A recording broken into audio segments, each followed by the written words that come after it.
present to you today. Thanks, Will. So let me go back to where I was.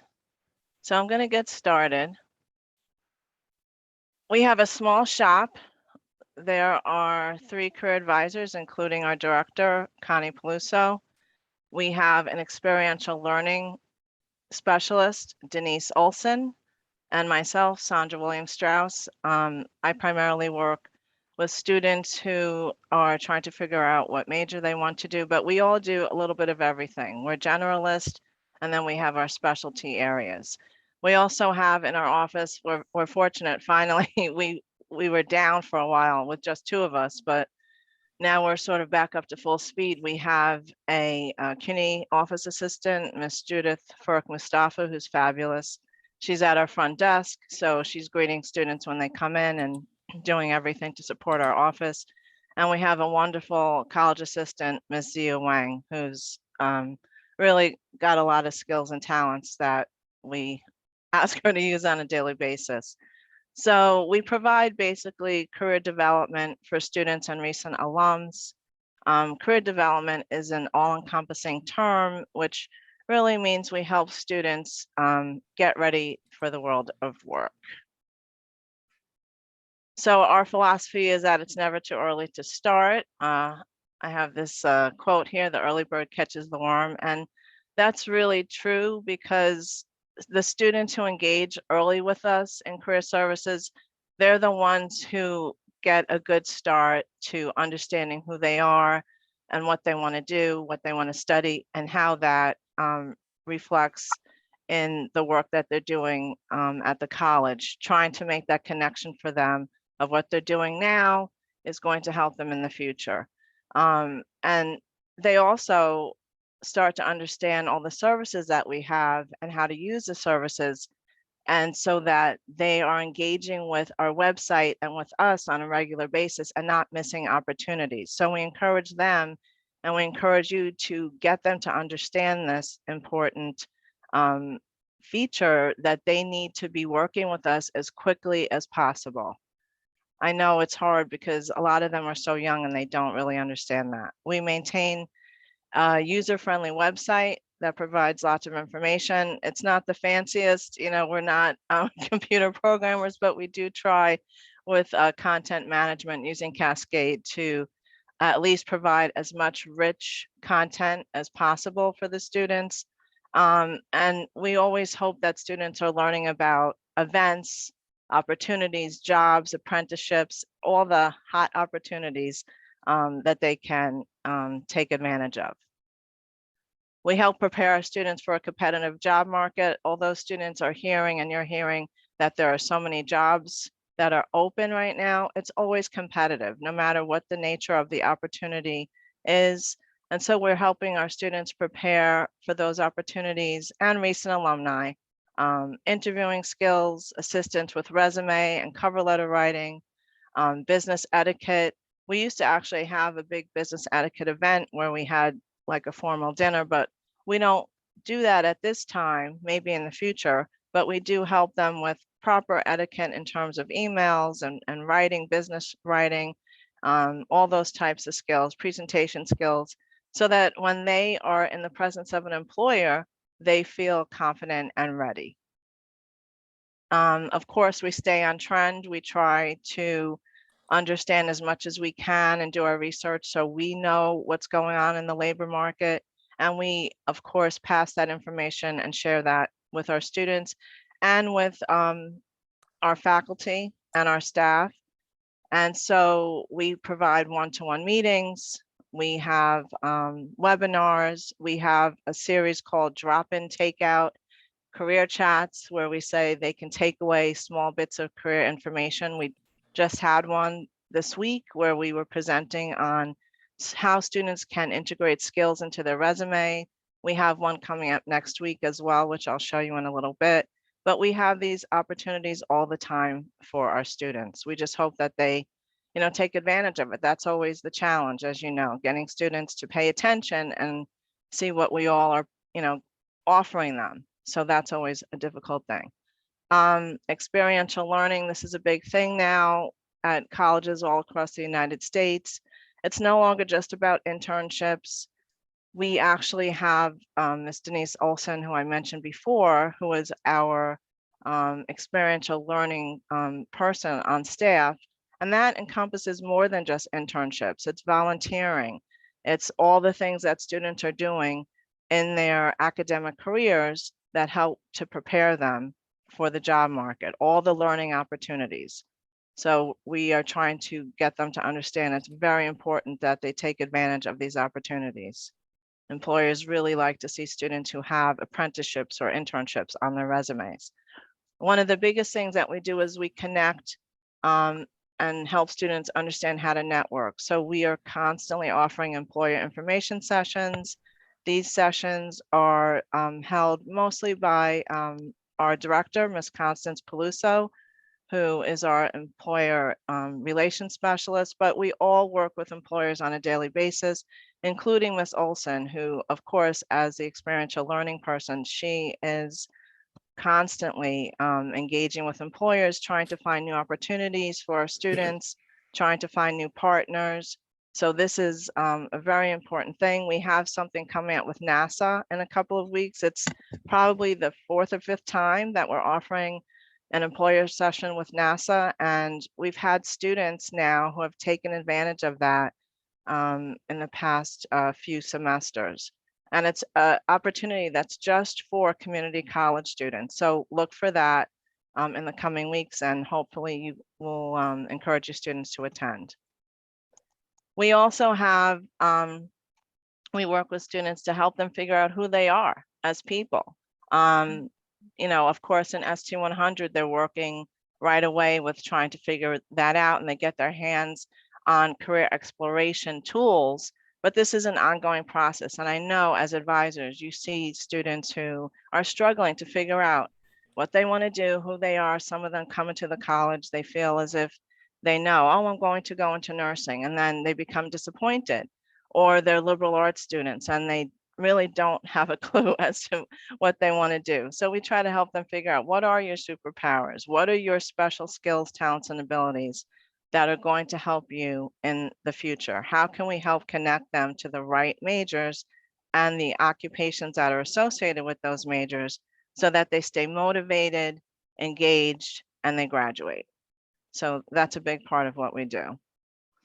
And talking about the competencies, I want to take a moment to just let you know what's going on with that. So a few years ago, the organization that we belong to, it's called NACE, the National Association of Colleges and Employers, identified about 8 core skills or competencies, career readiness competencies that they feel all students, all college students should be working on, so that when they enter their first job and they enter the job market, they can be successful. And these are sort of, you've probably heard of the skills gap. These are the competencies that are supposed to fill that gap. And they really align with our mission and goals of the college for our students. So it's basically critical thinking and problem solving, oral and written communication skills, teamwork and collaboration, understanding the technological needs of your future career, so digital technology, leadership skills, professionalism, or what we call career management. I would say global intercultural fluency, or now it's called equity and inclusion. So all of these skills are critical to the success of our students, and we have engaged in a campaign. We started a few years ago, and it was based on my personal preference of superheroes, because I think that all of us are superheroes in our own way. We all have our unique talents and skills that we can offer the world. And I was asking my son, who's a young adult, well, what do you think our students are going to connect with? And he said, oh, definitely the superheroes. So that's sort of our theme.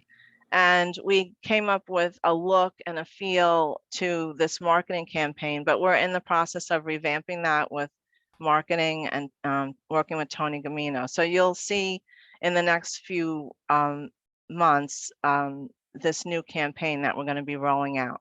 But we really want students to understand that employers are looking for these core competencies, and while they're in school, this is the place to be building them.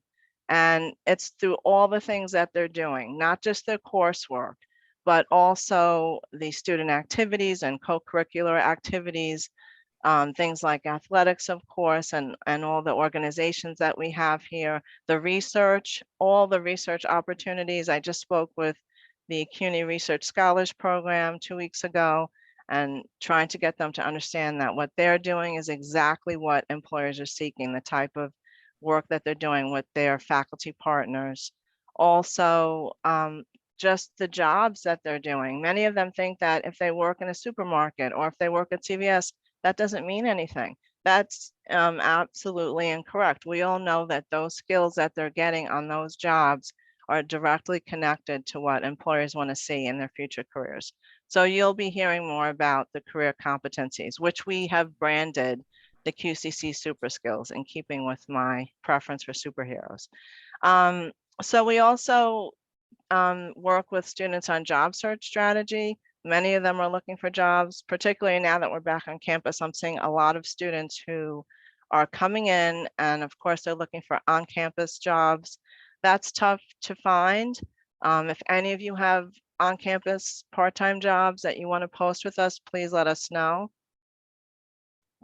Excuse me, I just want to take a quick sip of water. It's very difficult to identify those opportunities, but of course we also work with students to identify off-campus opportunities, and we partner with many employers in the local area. Preparation is always key. We help students prepare for high-profile applications and fellowships and selective internships and job opportunities. We offer lots and lots of free career software. It's very important that they understand which software we have so that they can start using it, especially Focus 2, which has all the assessments that helps identify for them what they're good at and the skills that they have, and it connects them to the majors here at the college. We encourage them to visit our website regularly, and then they can reach us at career services at qcc.cuny.edu. So let me end this, and I'm going to go into our website. Let me just do that. Sorry about that. If I can get there. This is always a pain with Zoom sometimes. No, I'm going to stop sharing for a minute. It might be easier if I do it like this. For a minute. Usually have to get it set up. Yeah, let me just get and then it when set you're up. recording, you'll see moving around. So it's There we go. Yeah. All right, so let me go back.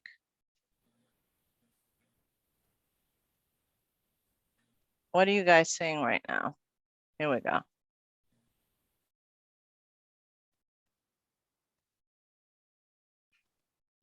There we go. Okay, so this is our website. Sorry about that.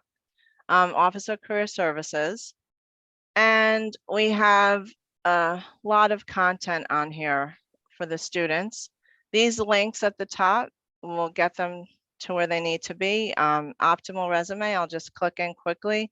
This is our resume building software. So at the top of the page, they can make an account and it will get them to where they need to be. Let me go back. Of course, now can I get back to where I want to be? Sorry about that.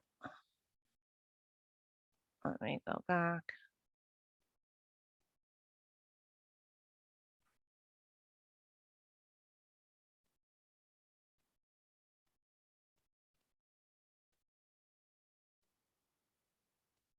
Okay. All right. We also have in the middle of the page lots of announcements on a regular basis. And you'll see here we post what's coming up. So next week we have a drop-in takeout, how to ask for a letter of recommendation. That's coming up next Wednesday. We also will post our employer information sessions, which are very important, as I had mentioned. So that's when we connect students directly to employers. We have scholarships and fellowships for students. So these are always coming up. And we get a lot of opportunities from CUNY Central so that as they come in, we'll post those about different scholarships and opportunities. We have a section broken up here into healthcare information sessions because we do have so many nurses, pre-nursing students, pre-health students, and we have other organizations that are offering information sessions. We have job fairs posted, special internship opportunities, volunteer opportunities, and then we have lots and lots of career exploration sites. These are sites that we found that we like: psychology, health careers, something called Career Girls. It's not just for women, it's also for everyone, but it's just called Career Girls. It's focused on women in their careers. And then we have, of course, other opportunities: find a job and find an internship. These are our databases that we have where we post opportunities that come in on a daily basis. So that's very important. Students can find the jobs and internships that they're searching for. We also have this wonderful site called Virtual Job Shadow. Virtual Job Shadow, I want to mention because it's a site that sort of gives students the ability to see how a professional is working in their career on a daily basis. It's made by a company called Virtual Job Shadow out of North Carolina, and they have about, I would say, 100 or so. No, it's got to be more than that. I should say thousands. What am I saying? 100, thousands of videos now that are in this database. And I really like it. I like to use it with Focus 2. So they do their assessments. And then I like using Virtual Job Shadow because the students actually see the professional in their careers. So if you encourage your students to use both Focus 2 and Virtual Job Shadow together, that will be very beneficial. And that's really an overview of what we do. We really hope that students will engage with the website, come in and see us, meet us, make appointments with us. It gets to be a little bit difficult. I know when you guys are in the height of your advising season, because there are only 2 of us who are doing this career advisement work. And I know when you're referring students to us, we can't always see those students when they want to be seen. Usually they may have to wait a week or 2 for an appointment when it's getting really busy. And then by the time the appointment comes, some of the students are already moving on. They don't show up. So that's a frustration, but please still encourage them to come see us even when you're in that busy time. If possible, sooner is always better. I know you try to get them to come in. They don't always follow your advice. And we appreciate the work that all of you do. We know that what you do is so essential to this college. And I know how hard you guys work and what you're up against. So we just want to say thank you for everything that you do as well. That's it. Thanks, Are there Sandra. any questions? Anything that you guys need to know? All right. Thank you. Thanks, Will. I All appreciate right, you letting Sandra. me come. Absolutely. Always a pleasure. I was looking to see if Stefan Spezio was here, and I don't see him. Is there anyone from that center? No? Hey, Will, how are you? It's Blaze here. How you doing? Hey, Blaze. I'm not sure if Stefan mentioned this. Sidra and I are here in his absence to Okay. provide an overview of the tutoring center on campus. Perfect. Please proceed. Okay, great. Thank you. Let's see. Let me share my screen first.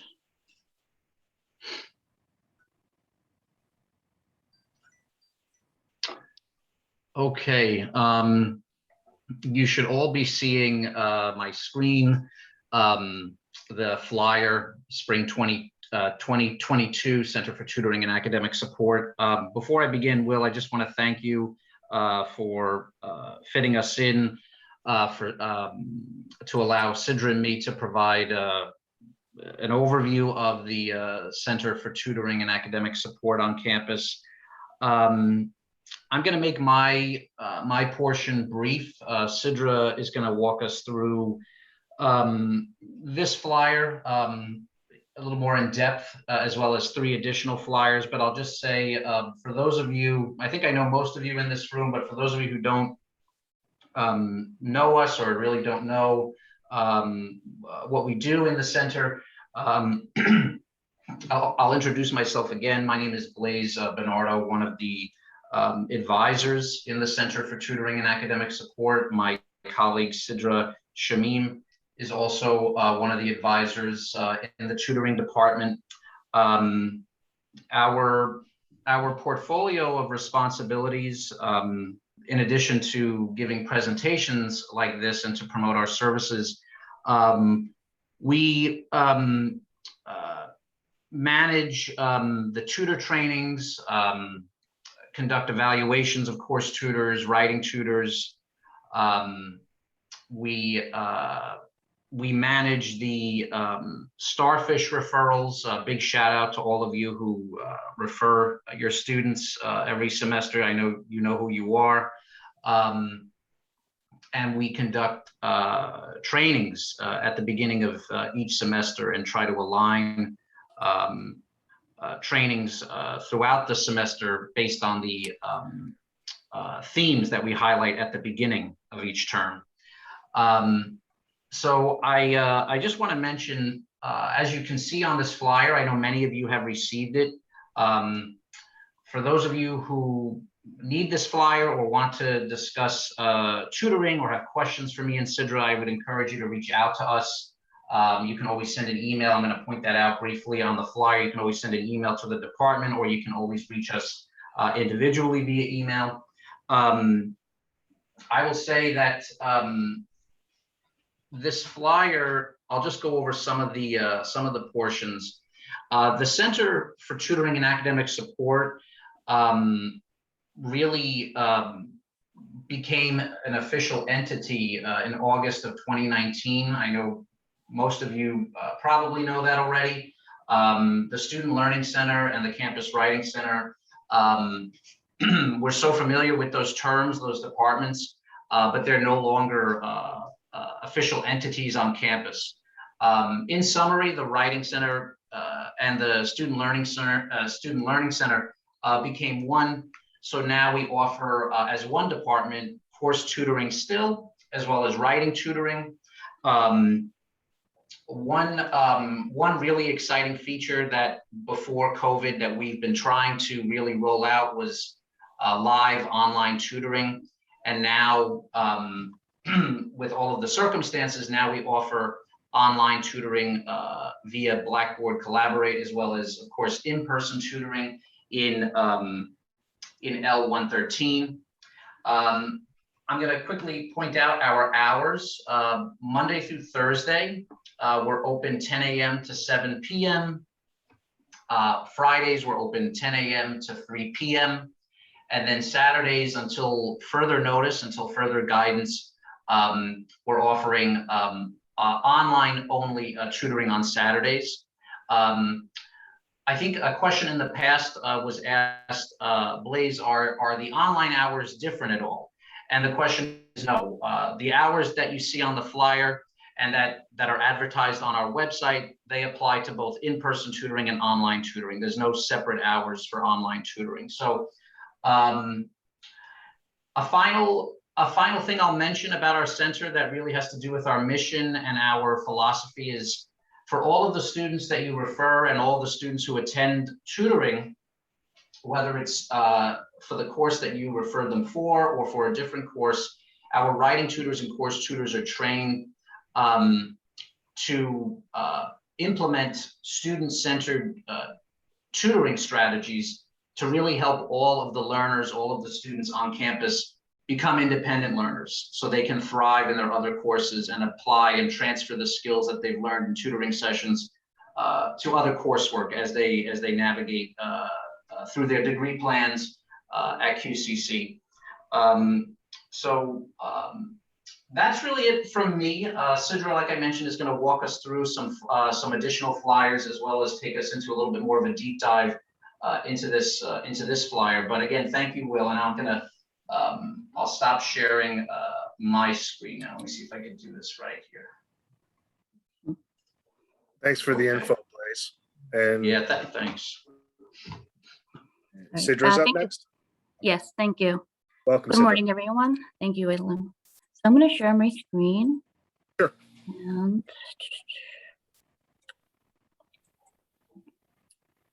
all right. So good morning, everyone. I'm, as Blaze mentioned, I'm one of the advisors at the Center for Tutoring and Academic Support. I'm just today going to share some general information about the center and highlight some special services that we're offering at the center this semester, along with workshops. And I'll also briefly mention how we've repurposed the space to provide support for students taking critical biology courses at the campus this semester. So this is what Blaze was sharing earlier. This is the print version, and you all should have received this, I believe, earlier in the semester. Blaze mentioned the hours of operations and what our mission is of student-centered tutoring. So the Center for Tutoring and Academic Support really provides two types of tutoring. The first type is subject-specific or content tutoring in many disciplines, including biology, chemistry, history, the social sciences, and the languages. So for 50 minutes, the students can review any kind of concepts or practice problems that they're having difficulty with. And the second type of tutoring that we offer at the campus at the center is writing tutoring for any subject.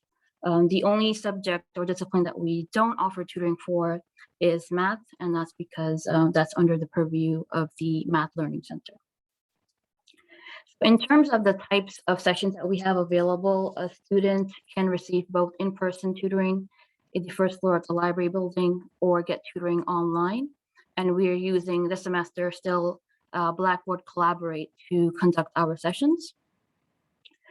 Students can make two types of appointments. They can drop in both in person and virtually. So we're located in the first floor of the library building, room L113.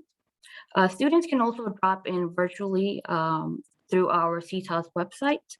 I'll show you, we have a virtual front desk where a student can click on an icon and a Blackboard Collaborate page will open and they can speak with a front desk member online. And I'll show you that in a few minutes. In addition to drop-in tutoring, students can also make one-time appointments up to 6 days in advance. And I'll show you on the website where to go to do that. The center also offered weekly appointments by request. However, at this time, the deadline, we have a certain, I guess, percentage, but at this time, the deadline to request weekly appointments has passed. Down here, I just want to highlight some of the how you can contact the center.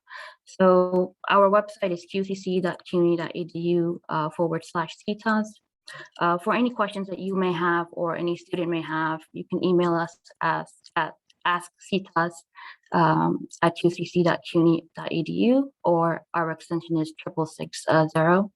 And students can always reach us at the virtual front desk.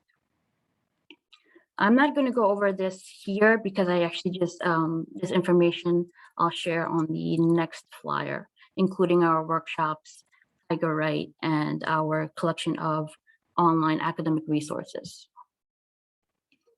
So I'm going to close this. And I'm going to share information about Tiger Write. So in addition to, and I apologize, I forgot to mention, so our tutoring sessions are synchronous, online and in person. In addition to synchronous writing tutoring, students can also get asynchronous support for any writing assignments through the Tiger Write service. So students can use Tiger Write to submit a draft of their writing assignments along with their professor's instructions for the assignment. A CTAS tutor will respond and provide feedback to their assignment within 48 hours. When submitting any assignment, the student has a text box where they can share any specific concerns or specific questions about their paper, and the tutor will address those issues. And I'll show you in a few moments where the process for submitting a writing assignment through Tiger Write. So that information is here, and I can share this flyer with you, Will, so that all the advisors can have it. Great. The next special service that we're offering this semester that I would like to definitely highlight is the Anatomy and Physiology Bio 301 review workshops. That's held every Wednesday from 3:30 to 5 p.m. with Bio 301 being such a critical course, especially for the nursing program. We thought it would be helpful for students in this course to receive any additional guidance or as much guidance as possible. So the workshops are facilitated by our faculty coordinator, Dr. David Sacristano. They're held every Wednesday, 3:30 to 5 p.m. And the workshop is held in our Life Lab, L105. So the center has repurposed a lot of the physical space here on the first floor. So we've actually created a new room just for support for students in Bio 201, 301, and 302. So that includes the tutoring that takes place, this Bio 301 workshop. Students taking Bio 301 and 302 can also use anatomy and physiology models that they're using in the course. And students can also use microscopes for their bio courses and their microbiology courses here in the Life Lab. So it's a very, I think, a very useful resource for them this semester. So during these sessions held by Dr. Sacristano, every week they review topics covered in anatomy and physiology. Students can ask questions and learn about test taking and study skills specifically for the course. And we know that the time of Wednesdays 3:30 to 5 is a bit limited, but students still always have the option to do one-on-one tutoring sessions. A lot of them, especially for A&P, often come in group sessions as well, and they're quite helpful. Okay. And last but not least, the last workshop that I want to highlight is grammar, and grammar is something that many of our students struggle with all these technicalities. So every Wednesdays from 1 to 1:50 in the library building 115, the center offers grammar clinics, and each week they'll review a different topic within grammar. So there's no appointments necessary for this, and students can come as often or as little as they would like. And as always, in addition to these workshops, if a student feels they need extra support or would like extra guidance in grammar, they can always make a one-on-one appointment. Let's see here, there's a time, location here. Okay.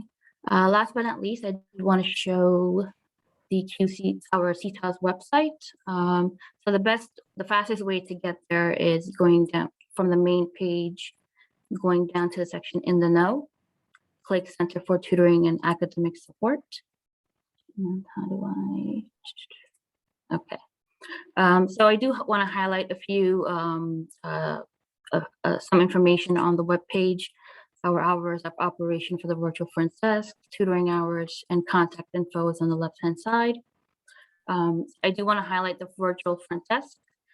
So when a student goes on the center's main page and clicks virtual front desk, a Blackboard Collaborate page browser will open, and a front desk staff member working remotely will answer. Students find it a little bit more helpful because the front desk can share their screen and show the student how to navigate the website, which is helpful for them in the long term. Some other things I want to highlight is mainly in this left-hand side in the for students section. So to request a one-time appointment, students just go for students, one-time appointment. They'll select course or writing tutor, click here. The student will log in with their first name, last name, and the last 2 digits of their EMPL ID. Once the student logs in, they'll simply be asked basically which course do you want tutoring for, and a calendar will show up and they'll be able to select the day and time that that suits their schedule. Okay. So that's how to make one-time appointments. To submit a paper on Tigerwrite, a student will simply click here, and then they select I'm a QCC student, their first name, last name, and the student ID, and then they'll be able to upload the writing assignment. They'll be able to upload or type in the professor's instructions, and they'll be able to write any comments or questions that they have about their essay. I'm gonna close this.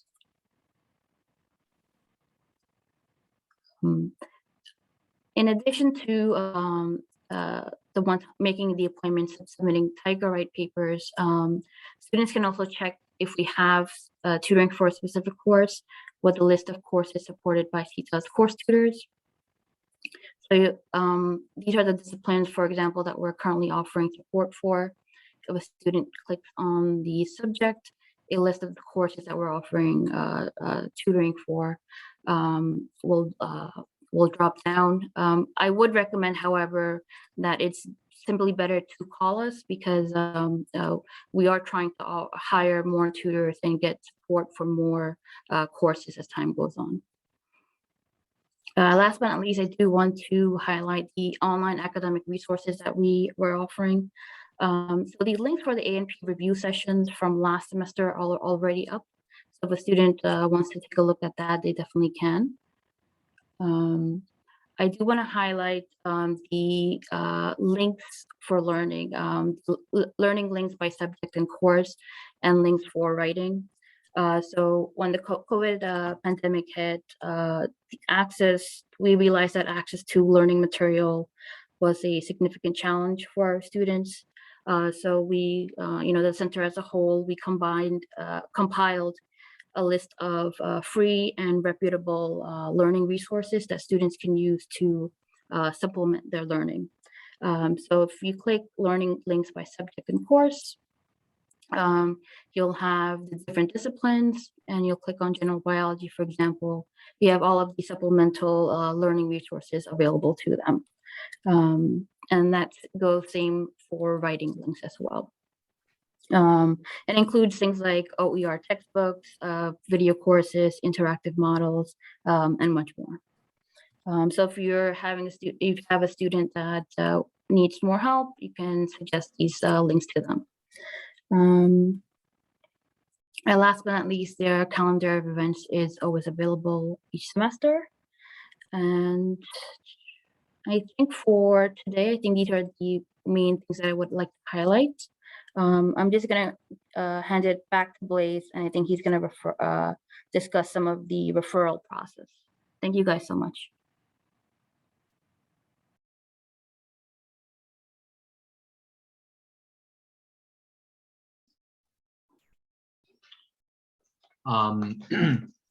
Thanks, Sidra. Before we end, I just wanted to mention to you all that for those of you who continue to refer students via Starfish to the center, we really appreciate it. And Sidra and I just very briefly wanted to mention that for the students who are referred to our department, Sidra and I, we manage those referrals as they come in, both the writing referrals as well as the course referrals. We know how, as you guys also, as you all probably know, we want to ensure that students feel like they belong. We want to do our very best in making sure that they feel supported. So when any one of you refers a student for course tutoring or writing tutoring, apart from just managing those referrals as they come in on any given day, Sidra and I conduct and then help supervise email outreach to those very same students. We also help manage various phone call outreach campaigns each semester, which we believe has helped students perhaps on a more intimate level, making them aware of our services. Some students don't know that tutoring exists. Sometimes students have questions about, is it free? Do I have to pay? So we believe the phone call outreach, aside from the referrals that you guys make on their behalf, is just as important. In addition to the calling outreach and the email outreach that Sidra and I do, we're also we're excited to announce that we're going to be eventually using texting as well through Signalvine as the platform to reach out to students, and we're hoping that in that outreach procedure they'll be equally as receptive, if not more receptive. And again, this is all to help our students feel like they belong and that services are available to them. So that's it. And again, Will, thank you so much. Thank you all. Hope you guys are all doing okay. Thank you, Blaze. Thanks for the information and sharing the website. Very important updates that we need to know.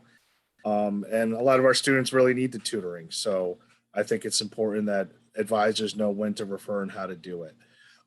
Next is Lena Krasner from Bursar.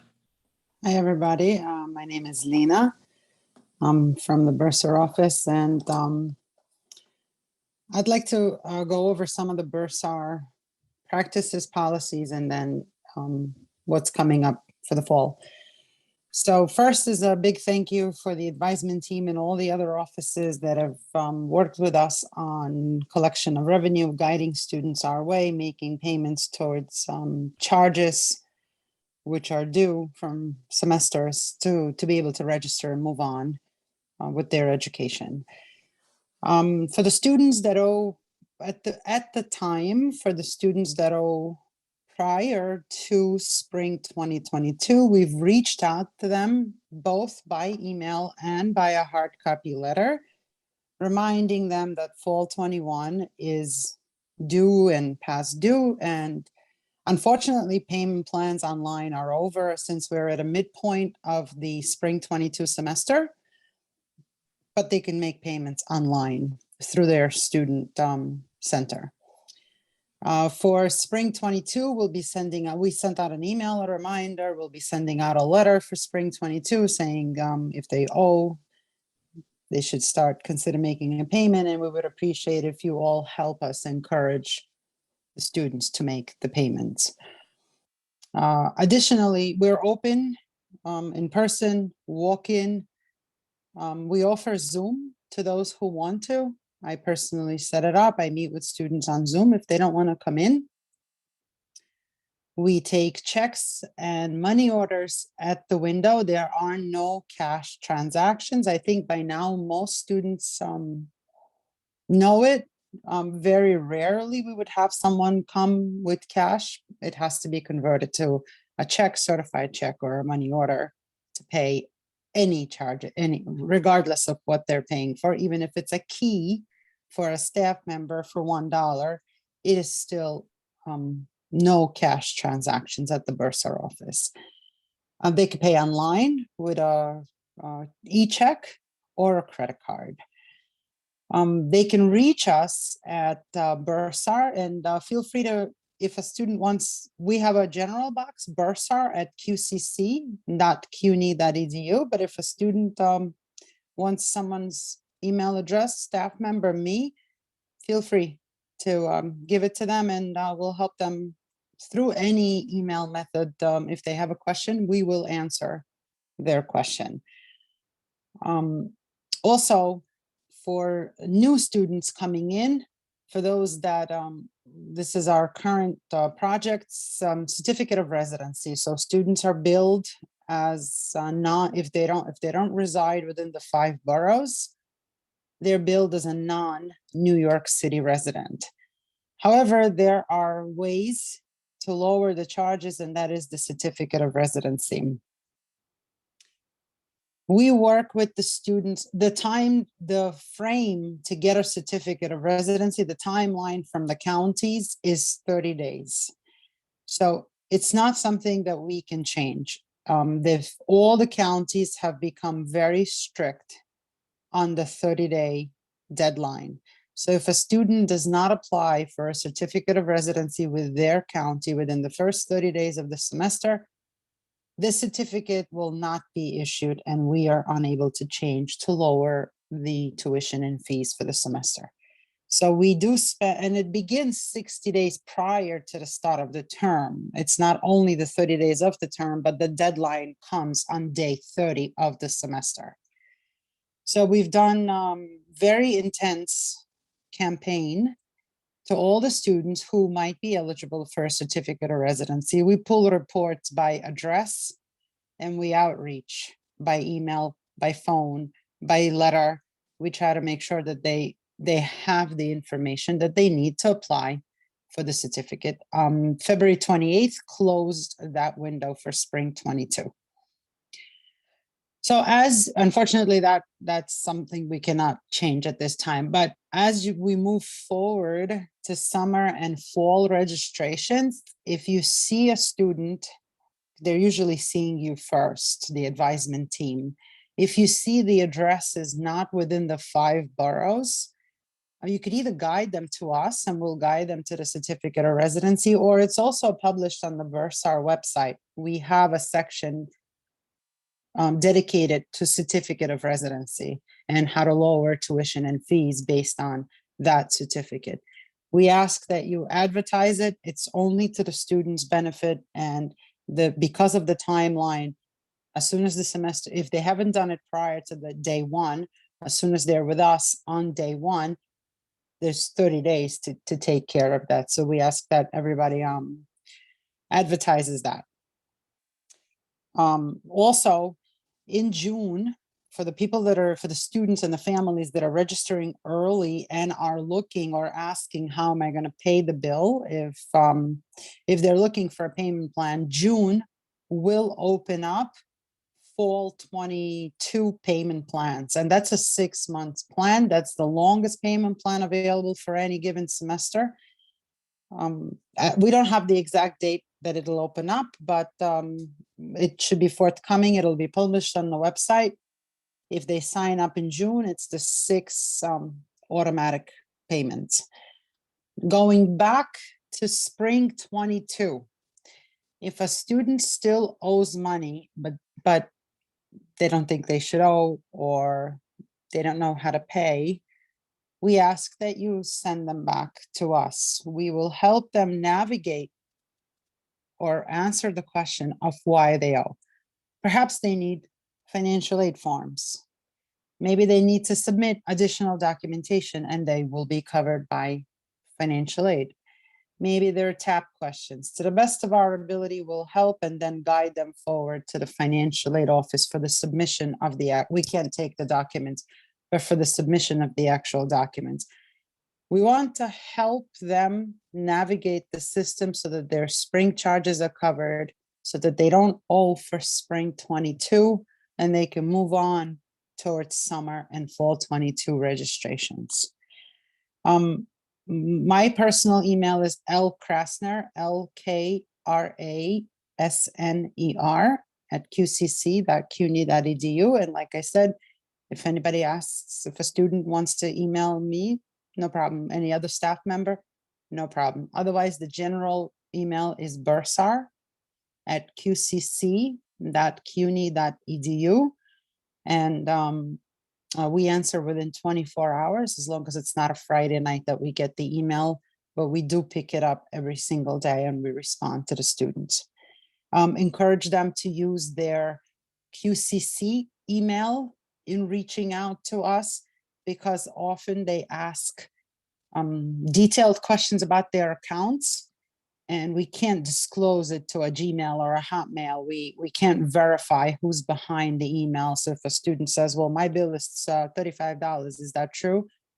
We can't say it if it's a Gmail account, because we don't know who's behind it. So encourage the use of QCC email, especially for the purpose of communicating with the bursar about account balances and account information.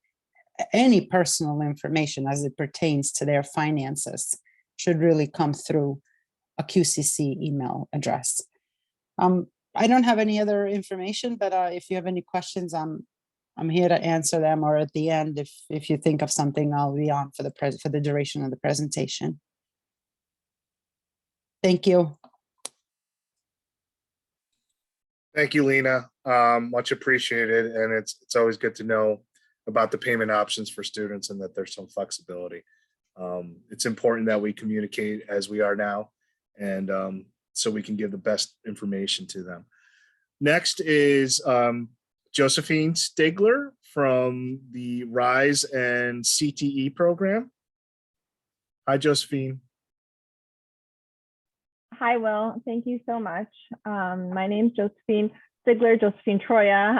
I recently changed my name in CUNY, so it's both names are still coming up. But I'm the assistant grant director of the Perkins Grant here at QCC. The Perkins Grant is funded through the New York State Department of Education, and it's to serve students in career and technical education programs, which encompasses most of the AAS programs here at QCC. And some of the certificate programs and the non-credit programs. New York State Ed really believes that CTE programs are a good fit for some students who are looking to go in, do their 2-year degree, and then enter the workforce within those, right after those 2 years. So they provide this funding, and it must be used to support these programs. This funding has allowed programs like engineering technology, nursing, medical assistant, music production, and massage therapy to offer free certification exams this year, preparatory workshops, funds for updated equipment, and other supplemental support based on those specific departmental needs. We heard earlier about an A&P workshop, refresher workshop, and that is something that has been offered through Perkins Grants as well, or supported through Perkins Grants. Our goal in RISE is to collaborate with these departments to provide personalized planning support to the students that are in the programs, in these majors. And that's in support of everything, in recruitment, retention, completion, employment readiness, to make sure that these programs are providing the outcomes that they would like to have. So because we work so closely with these departments, the faculty, the chairs, we do career exploration with students, and that's even students that are not yet enrolled. If they're thinking about coming to QCC and they're thinking about exploring one of these majors, the RISE team can sit with these students and really explore what their strengths are, what their challenges are, what their interests are, and what program might be a good fit for them. We've hosted very specific information sessions. We've done a healthcare one, a technology one, where faculty from these programs present to current and prospective students. So we might have some students who are still thinking about what they would like their final major to be, or who might be unhappy with their current major, and they might hear about an AAS program that might be a good fit for them. I also have a CT admissions specialist who works directly in the admissions office and is the one that helps kind of push through these applications, make sure that the students are have a specific contact, and also is the one that speaks to students when they will first have an initial question about one of our programs. We work in depth with these students to really, like I said, identify their strengths, challenges, and interests, and then we customize our support to keep them engaged.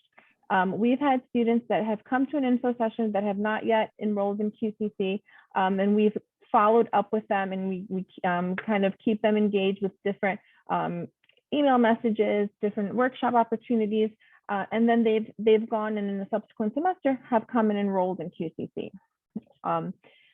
And we have student success advocates that are embedded in these departments who provide the enrolled students that are up to kind of like their major classes with additional support to ensure their academic success and that they are completing their courses and are on the path to graduation.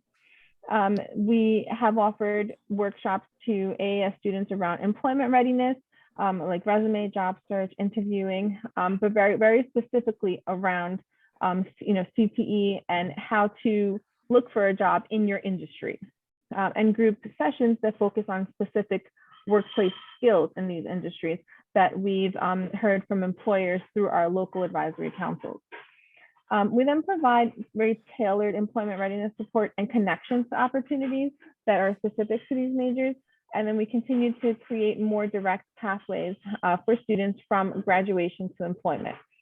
We use career action plans to help the students identify their career goals and then kind of work backwards and look at all of the activities that are going to be required to reach these goals. We've had technology and healthcare partners present their companies to our students, the different positions that they can do, sometimes kind of like outside of the box that students might not even think about, and how what they're learning really applies to what these positions are, even though the title might not be exactly the same. And what experiences is required for them to be in these kind of positions. And then we work behind the scenes to help interested students, those that are ready, we help them apply and prepare for the interview. And those that are not yet ready, we get them ready. So, we kind of try to really specialize in these CTE programs. We work with all of those department chairs and the heads to understand the needs of the department and the students. And then we work with industry to make sure that we are closing that gap between all of that. So if you have students who are enrolled in or considering an AAS major, we're really happy to have them in our program. We're happy to share all of our insight with them, and I'm going to share the flyer with our contact information. We have a general email and we have a text number and an enrollment link where they can kind of, if they're interested, they can fill out our link, show that they're interested, and then we reach out to them right away and kind of go through the next steps, whether they need to meet with a CTE specialist, or they want to maybe come to one of our events, or they want to join. I think we have an office hour on Fridays. So there's a couple of different options and different levels of how they can engage with our program, because I know a lot of students will say, well, I can't, come to your workshops every week, or I can't meet one-on-one, or this is my very specific time when I'm available.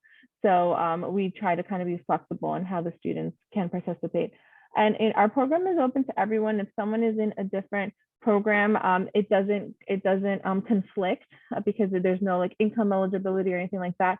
We just are really focused on students that are in the AAS majors and that might be interested in an AAS major.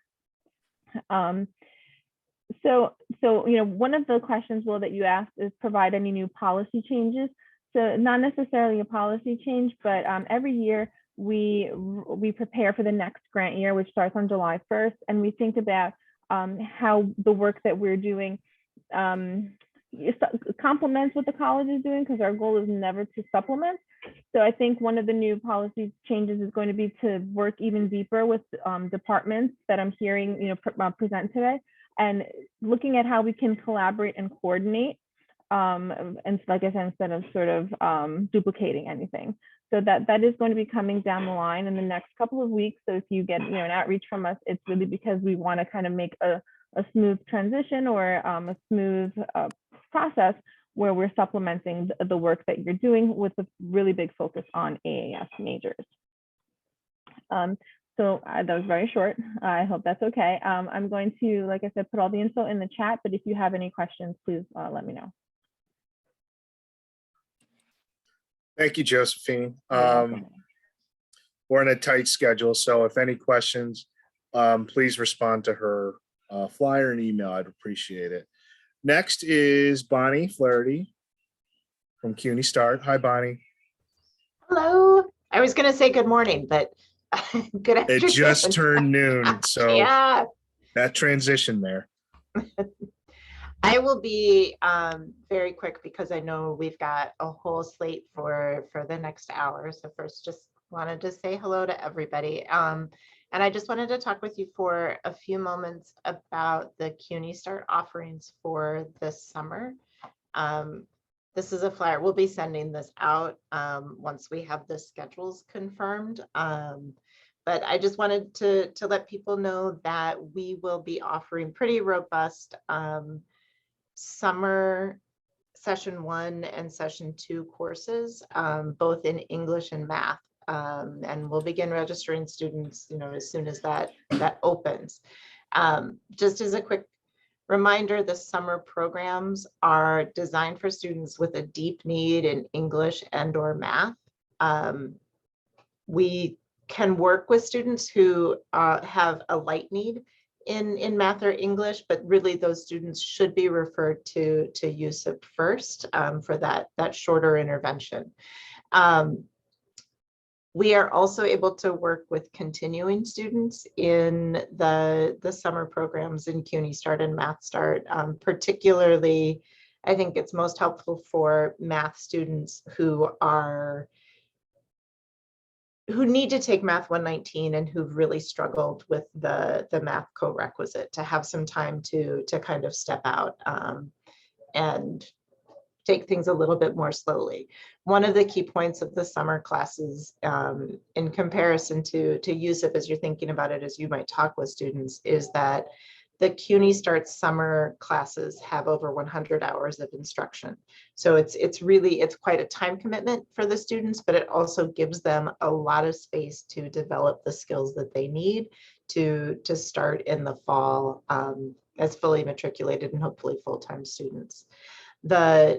We'll have both daytime schedules and an evening schedule for English and math. We're really trying to set it up so that we can accommodate all types of students with different schedules. The cost for the program continues to be $35 in the summer. And we continue to have very robust advisement so that students begin the fall semester really ready to engage fully in their classes. They're already oriented to the campus. They're already oriented to the college technology. And to that end, we are planning to have daytime courses that are hybrid. So students will be on campus 2 days a week. And the evening classes will be online, but they'll be synchronous so that the students will continue to have that really close interaction and immediate interaction with their instructors. As with every CUNY Start class, the students have 2 opportunities to demonstrate proficiency.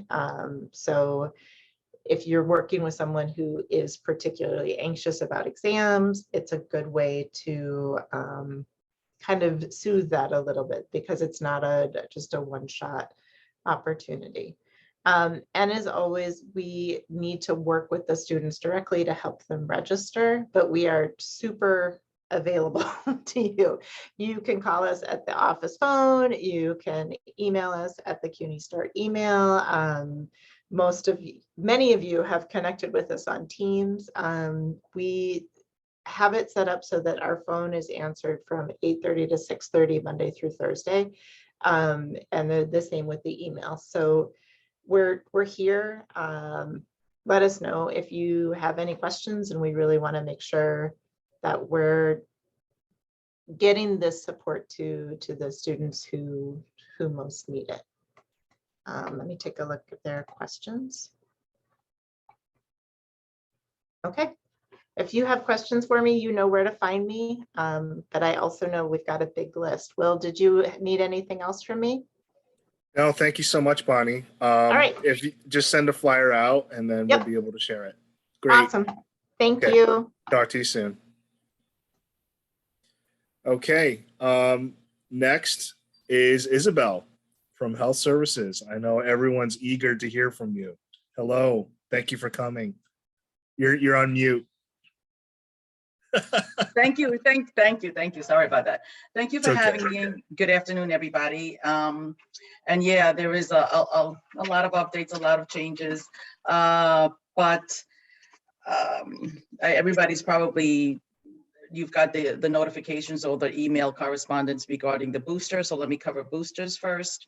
The boosters, as of March 1st, any student that was eligible, and eligibility means if they were 5 months vaccinated, fully vaccinated, five months from Moderna or Pfizer, or 2 months with Johnson & Johnson, then they're eligible for the booster.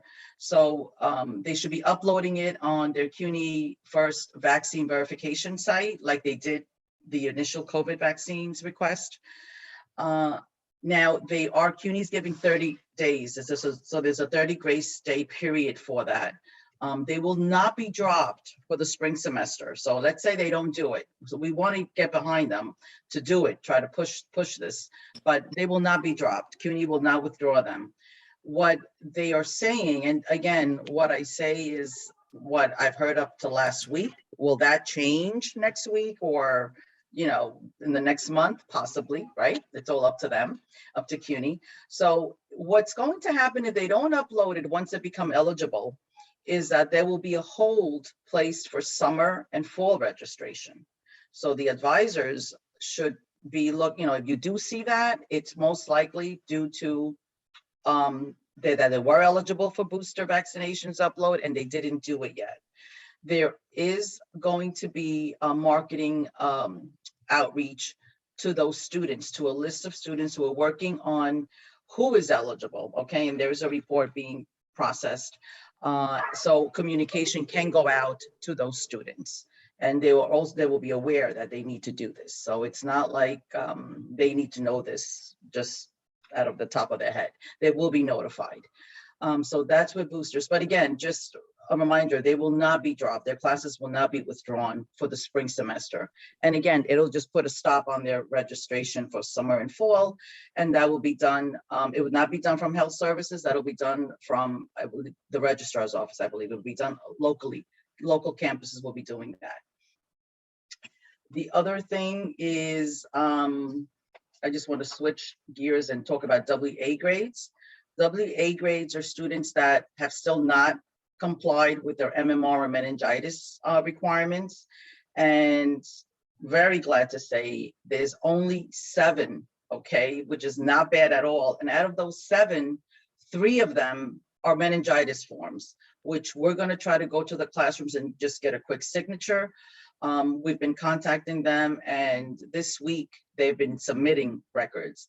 Again, we're always reaching out to them, but once you say that they will receive a WA grade and not be allowed in class, then everybody wakes up and submits things. So I'm hoping that out of those 7, 3 of them will be cleared by this afternoon or first thing Monday morning, and that'll only affect 4 of our students for the spring. So that's pretty good. And which at that point, registrar will be placing a WA grades on their records. So how can they reverse that? They can. So once they get notified, or once they will be notified and they will not be allowed to attend class, they're gonna all of a sudden submit their records. And we're talking about, like I said, hopefully it's just 4 students once we take care of those 3 meningitis forms. And they just need a WA grade reversal form. So please send them to health services where we can issue the WA grade reversal form showing proof that they did submit it. They will then bring that to the registrar's office, and then which they will be reinstated to go back and attend class. So it's not like they're gonna, unless they just really don't want to get MMR or MG vaccinated or fill out the form, then they will not be allowed back in class. So it's not that we're going to lose those 4 students or possibly 7. So that's WA grades, and then that'll be it for this semester. And then we just continue that again for the fall. That'll be, you know, we'll just go on the fall. Any questions on those 2 things so far, on the boosters? And if anybody wants to just reach out for their own department, like CLIP or CUNY Start, if it's affecting their students, please do so. Just email us And then we can try to let you know which are the students in your particular area that will need to be to upload their boosters. Okay. And again, the email, I just want to say you can email me directly, but also include health services at QCC at CUNY, QCC.cuny.edu. So if I don't get it, at least everybody in health services can respond to you. So we'll do that. We are still busy with our COVID tracking. It has eased up. We are still getting positive cases. Classroom exposures are still there. So please, if students reach out to you, or maybe you get faculty staff emails as well, just send them over to me, forward them to me, and tell them to please contact health services. We do have to continue to track as per CUNY and Department of Health. New York State, we still need to report, okay, and it has to be done within, in a timely fashion. So it has to be done within like the first 24 hours. So, and also if it's an exposure of a classroom, we need to notify those students after, sooner the better, of course, so they don't go and expose anybody else. Alrighty, so again, give us a call, email, forward them, tell them to contact health services, that it's very important, and then we'll give them the guidelines. CUNY did change their guidelines, came out last week. They're more in rein with the CDC guidelines. They still are requiring a negative PCR, but they have added or agreed to accept an antigen test, which was not the case prior. So this is new. The students, staff, or faculty can present a PCR antigen test to return to work, okay, or attend class. They kind of changed the language in the notifications that goes out to be in sync in what the new guidelines they just they adapted. And that is what we're using currently. So what we were using previously, we had it was tweaked. And we just, again, we're following whatever CUNY has told us to do. Looks like you have a question. Yes, please, Mary Ann. Oh, yeah, hi. Just a question, how, with the people doing the at-home test, how does that work as far as, Good, thank you, thank you for that. So we're not accepting at-home tests. Okay. We are accepting anything from a licensed provider's office, institution, a facility, but no Okay. home tests will be allowed. Yeah. Now, in the event that the person continues to test positive after their 5 or 10-day quarantine, we, again, and CUNY has always accepted this, but just want to make sure everybody's aware of it, that we will accept a medical clearance letter. And it just has to be brief, saying, my patient, John Smith, has completed quarantine, has no longer COVID symptoms, and is clear to return to work or to school. Those 3 sentences, that's it. And they can email that to us as an attachment, email it, and then we request their clearance on campus. Okay. And just Okay. also, how does the random testing for faculty, staff, students, I did that yesterday actually, and it was a really very smooth process, Yes. really very good. I was impressed. Yes, thank you. How long do the results of those tests take? They should be taking no more than 36 hours. Cleared 4, which is the agency that is doing all the testing, they say 24 to 36 hours. But the good thing is that if you're chosen for random testing, once you go to any CUNY site, okay, doesn't have to be QCC, and I'm sure everybody's aware, you can go to any CUNY, whatever's convenient for you. And again, the hours are different. So make sure there is a link on the CUNY website of what the hours and days. There are some Saturday hours as well. Queens College has Saturday hours that I know, but there's others that have Saturday hours. So once you go and there's a kid assigned to you, so at the same moment you go and you enter, and whoever's there, taking you in, and the kid is assigned, your access is lifted, you regain access to campus. So you do not have to wait for a test result to come in.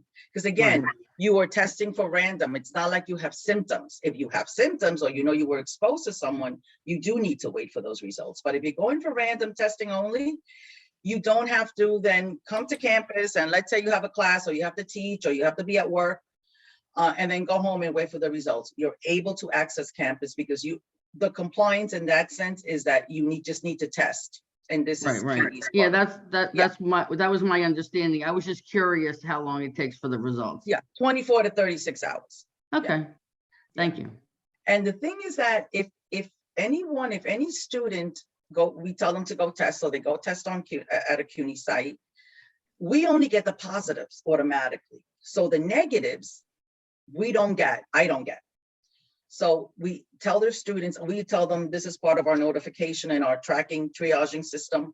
We tell them once you get your results, please email them to us because that's how we will request for their access to be reactivated on campus.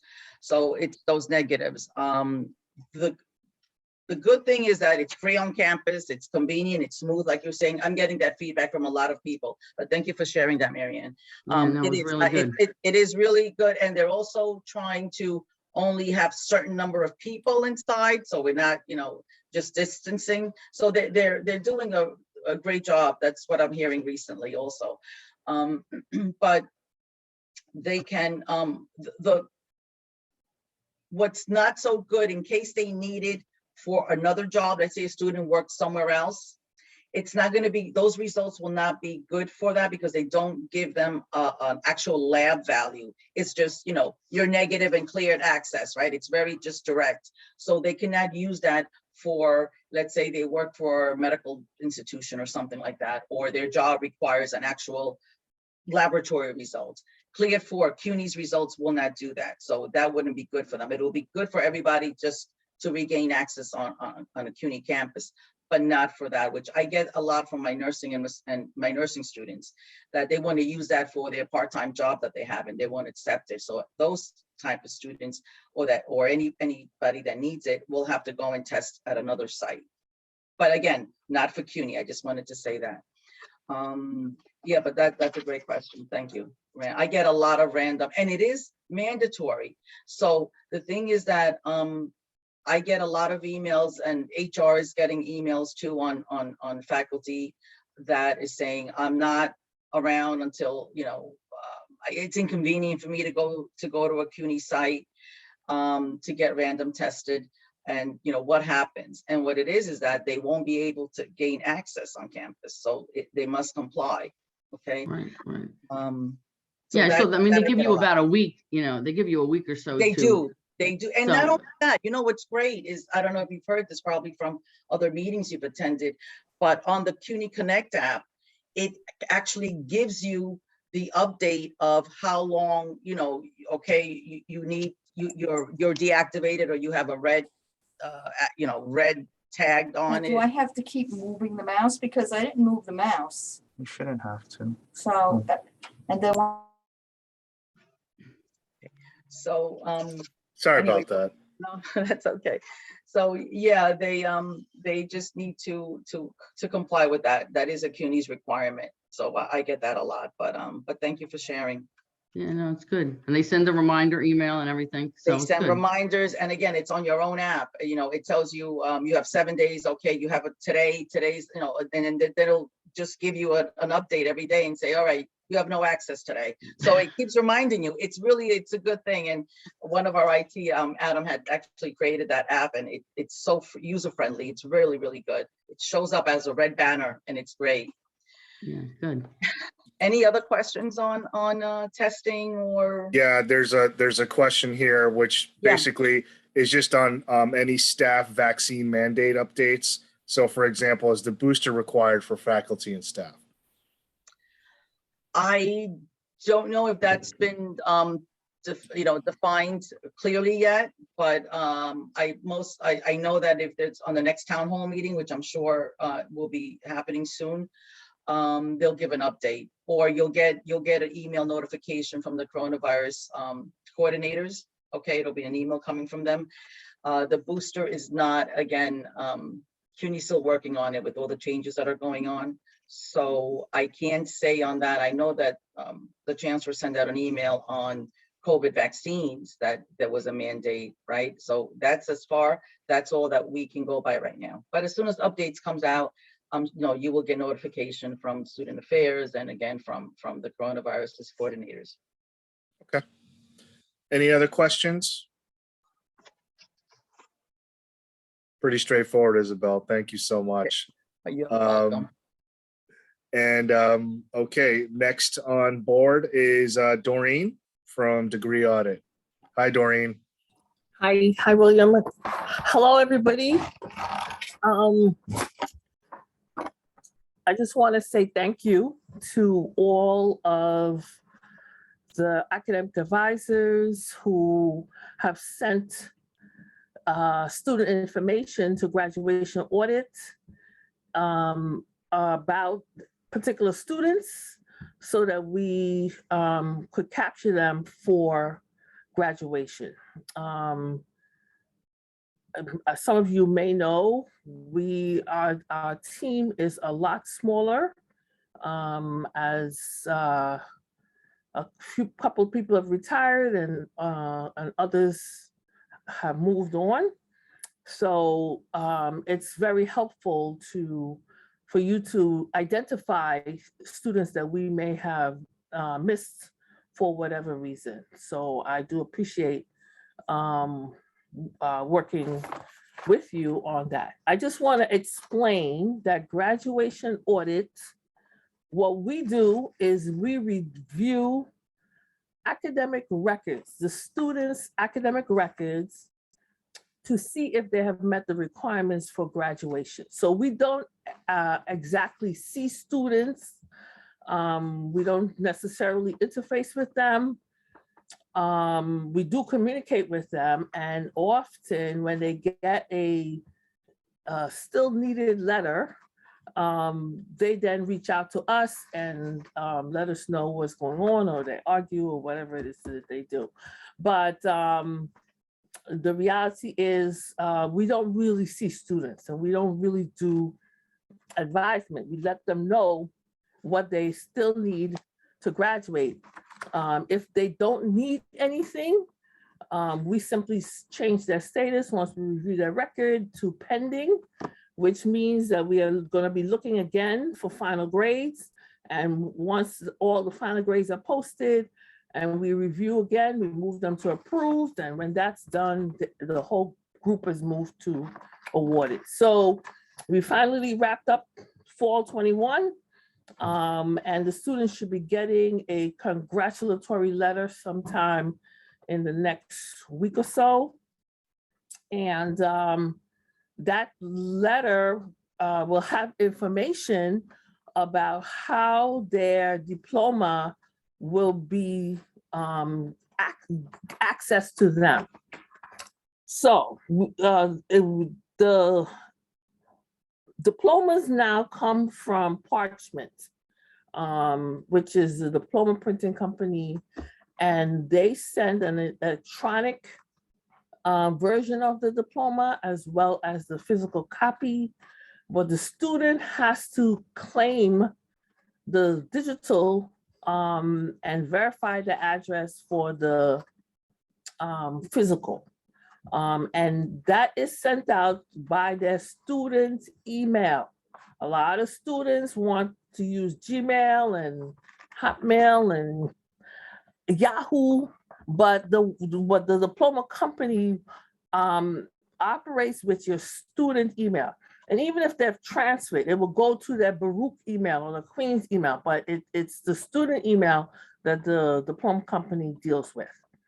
So that is a major change. The other thing right now, we are looking for and working on capturing the spring 22 graduating class, the potential graduates. So what we'll say to you is after March the 15th, if you don't see applied status or in review status for a student that you know is graduating, please send an email to graduated@qcc.cuny.edu. Because sometimes the students reach out to you first, or you're looking for at your caseload or whatever, and because a lot of times it's hard to capture students who are taking 18 credits, 20 credits, some are taking more than 21 credits. So if you have a student like that, send an email to grad audit so we can make sure that they're part of the class that's reviewed for spring 22. Winter students are a part of the spring semester. And so they're reviewed as a part of the spring, not the fall. And since they're done earlier than the rest of the spring, their status gets updated sooner. But in terms of processing, they're considered to be part of the spring semester. Now, students, they don't have bursa holds like they used to, but there is a financial aid exit interview hold. We cannot let release diplomas if there's a financial aid exit interview hold. So if you see your student or you're talking to a student, make sure, encourage them to do that financial aid exit interview before they leave us for the spring, so that they do not have a financial aid exit interview hold by the time it's time to upload for diplomas. Catalog year is very important. And I know there seems to be a lot of confusion around catalog year, but is the year that the student matriculates into the degree program is the year by which their requirements for graduation are evaluated. Now, sometimes in that time frame, there are changes made to the degree program. And those changes, once they are approved by the state and the board and et cetera, apply to the new incoming freshman class for a particular catalog year. The students who are in the prior catalog years need to fulfill those requirements, and it depends on where they are in the program. So if they're one semester away from graduating, the differences are not handled by moving them into the new program. The differences are handled by substitutions, et cetera. So catalog years is very important. A lot of times what is on the website are the new courses or the new requirements for a particular program, which doesn't necessarily apply to continuing students who are in prior catalog years. Because when the auditors come in, they look at catalog year. And that is how it's evaluated. And there has to be accuracy because it has implications for financial aid, whether it's the feds or the state, for how TAP and Pell, et cetera, is dispersed. They have to be taking the courses towards their degree. And if they're not, there have to be appropriate substitutions so that we are not penalized. So I just wanted to mention that. And that's basically it. No, one more thing, summer. So the Department for Student Affairs they get the January grads and they get the spring candidate class, and they reach out to students about the ceremony and pictures, et cetera. The summer class, students who are going to graduate at the end of the summer, we in graduation audit, we cannot find them prior to the ceremony. So if they register, and they will see you first, if they register for the summer with the intent of graduating at the end of the summer, once they do so, the student needs to send an email to gradaudit@qcc.cuny.edu, or you can send it as well, but it's better if the student sends it so that from that student email, so that we can process them. So we have the information to pass on to the Department for Student Affairs so that they could get the information.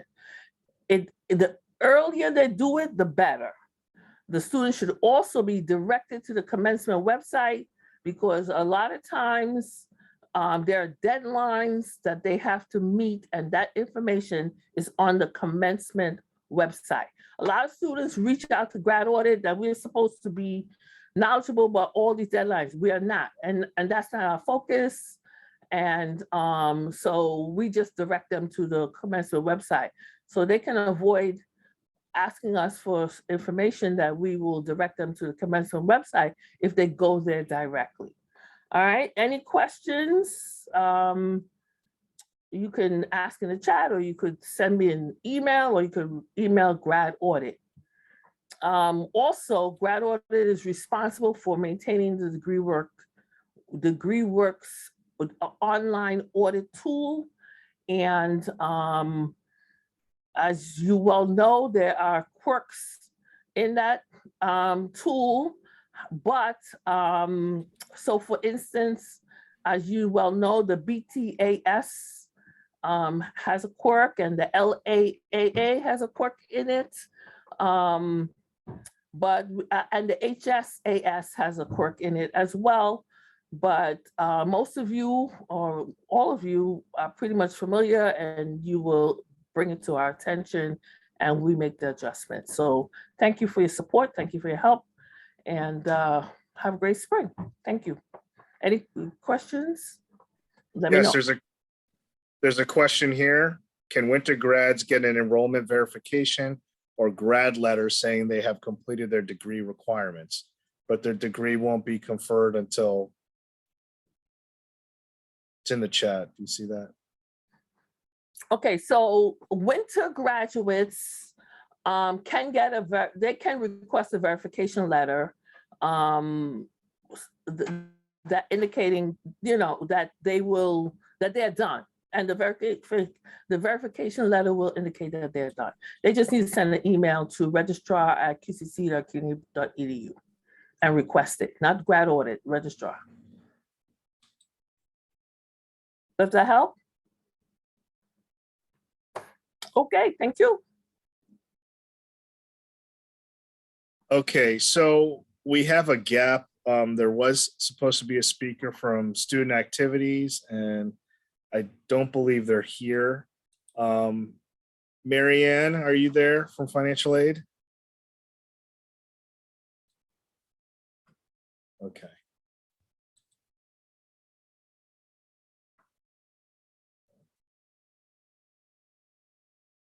All right, just hold on one sec. I'm going to reach out to Marianne and see if she can come on a little bit earlier. So hold on one second for us.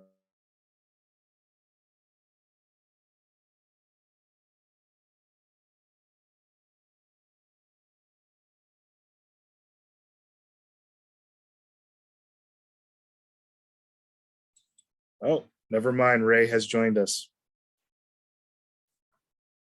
Ray, are you there? Ray Vovell?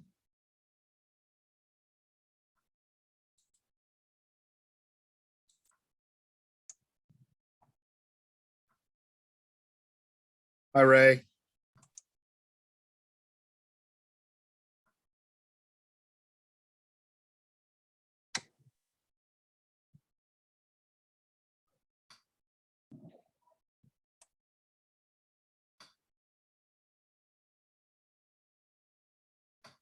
Ray, I don't know if you heard me, but we're ready for you to present and speak. Oh, okay. All right. Just give me a second. I wasn't, all right. Give me a second. Sure, no problem. We're ahead of schedule. Apologies. Okay, no worries. I got you. Don't worry. I got this.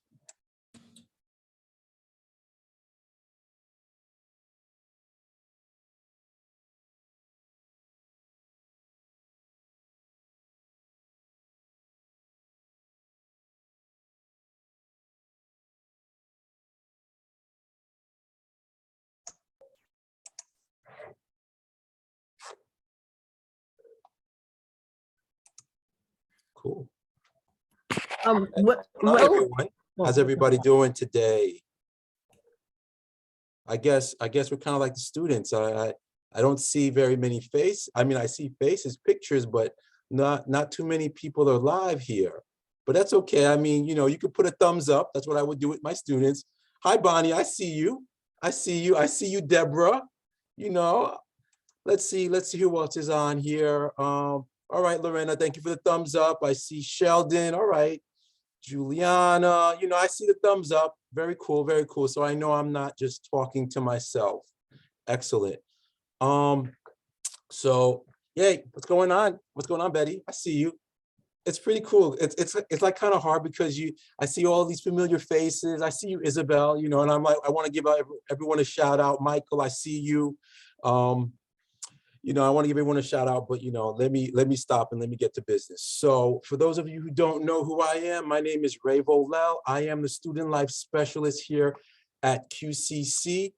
And just want to tell you a little bit about student activities. So what I'm going to do is I am going to share my screen, and I'm going to keep it short and sweet and to the point. So student activities, we are located in the Student Union building, the lower level. And basically, what does student activity do? And please, while I'm talking, if you have any questions or anything, feel free to stop me and ask. I'll be more than happy to answer the questions. I like it kind of interactive. So, you know, please just interrupt me. So student activities, what do? We supervise the Student Union Center. And it's funny because like we have students who never come to the Student Center till graduation. And they're like, oh my gosh, I never knew this place existed. So we definitely have to spread the word about the Student Center. We are responsible for the elections and student government.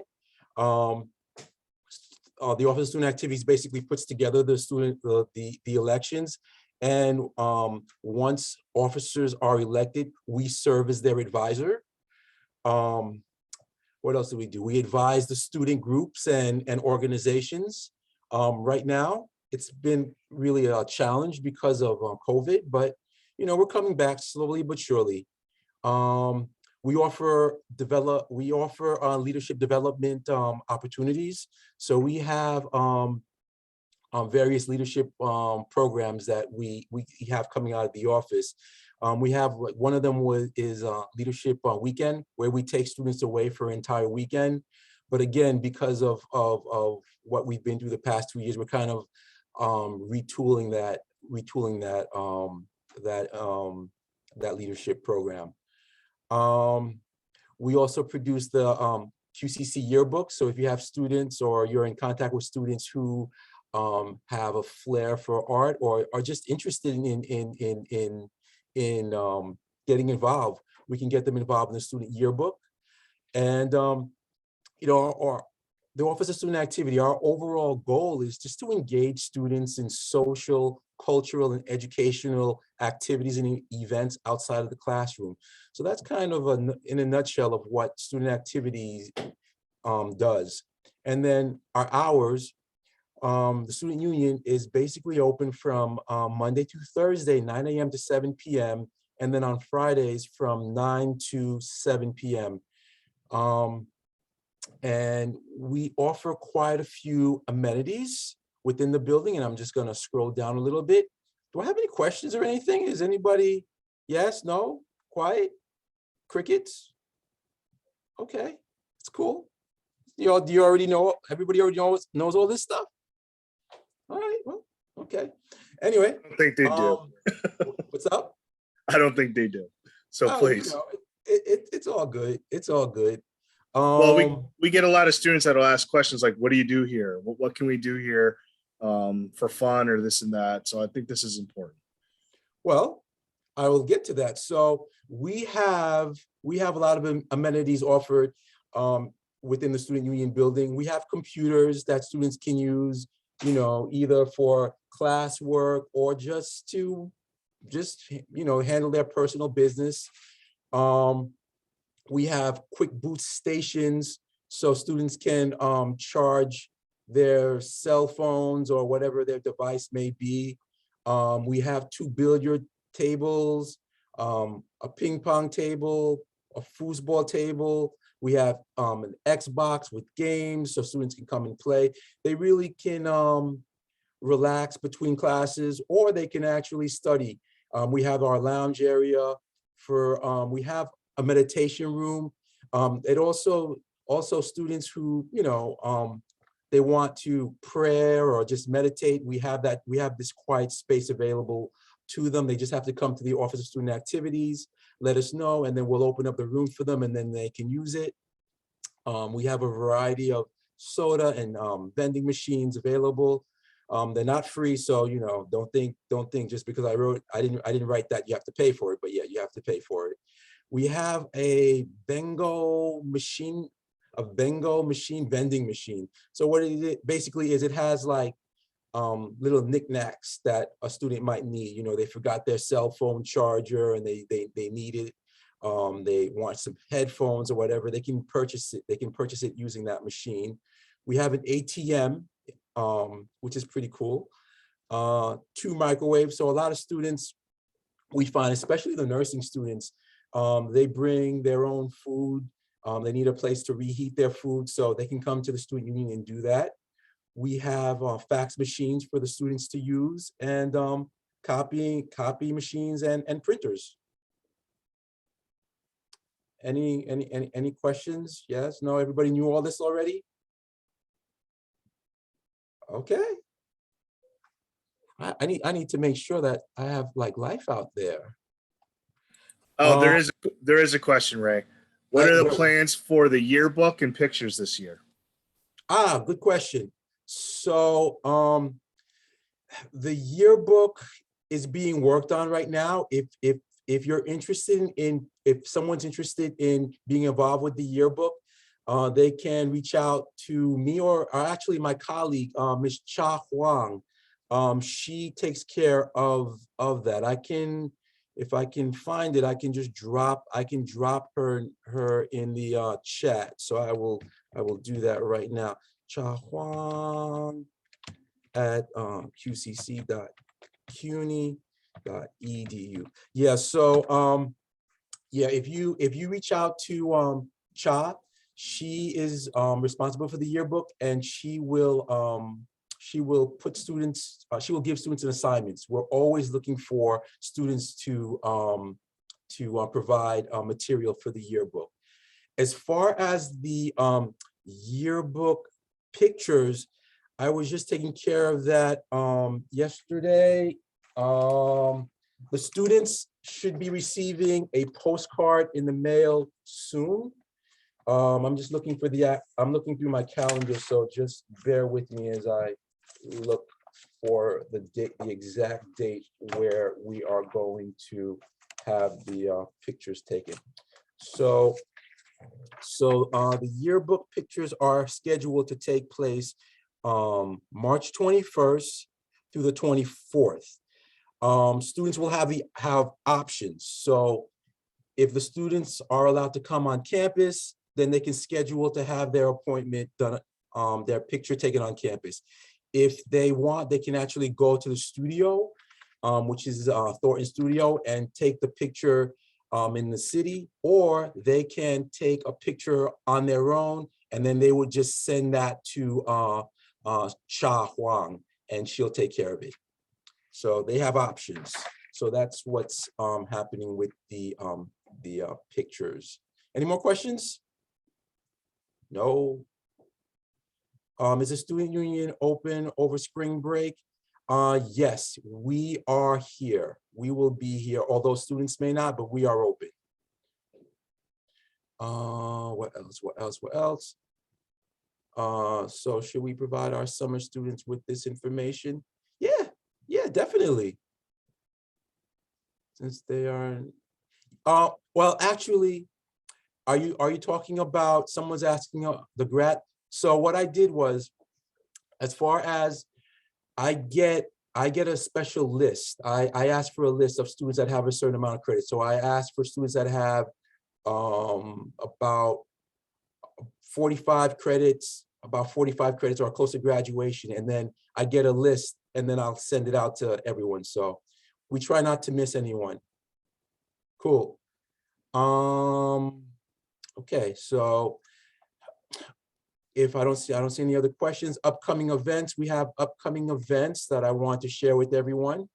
So we have No is a complete sentence, relationship, boundaries, and consent.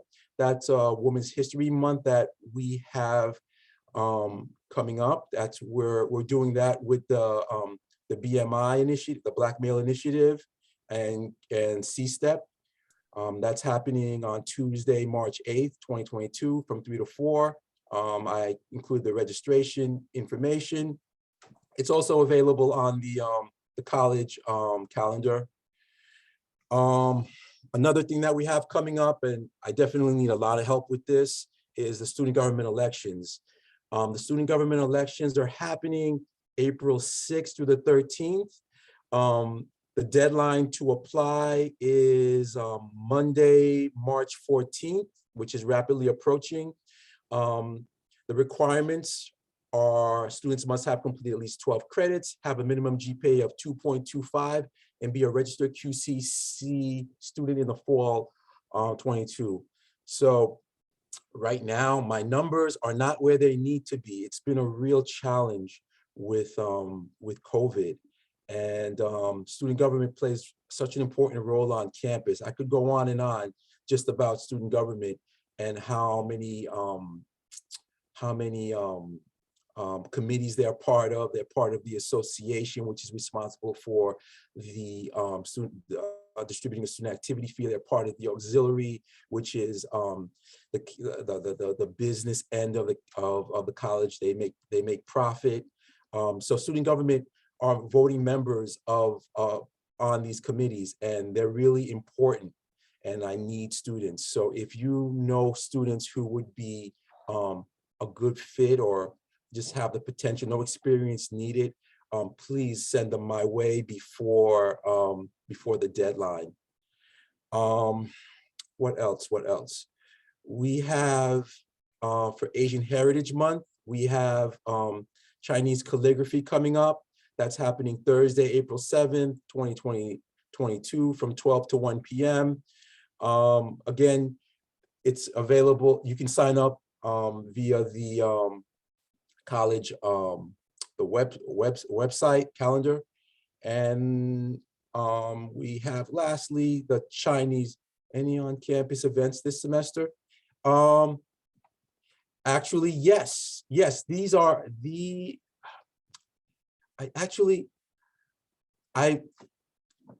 we're in the works of putting together an event. We're in the works of putting together a couple of events that are going to take place on campus. I don't want to, well, actually, one of them is going to be a jazz event. We're going to have like a jazz event in the student union, and then another one is a live music event that's going to happen in the quad. But we're still working all those details out. But we're definitely going to have some events on campus. Just stay tuned for that. And then I went over the calligraphy. The last event that we have is a Chinese opera, which is happening on Monday, April 11th, 2022 from 2 to 3 p.m. So those are the events that we have on the calendar, but we definitely are working on more events. And like I said before, those events will be on campus, some of them. Questions? Yes, no, maybe? Yeah. If someone wants to do an on-campus event, let's say a different department or, different club, and they want to reserve space in the SUL, how do you do that? We have to go through your office? Yeah, well, for a club specifically, they come through our office. If it's not a club, we'll still help you out. We'll still, we're a team. We're all a team. We're all one. So we'll still help you out and give you the how to do it, the process to do it. So.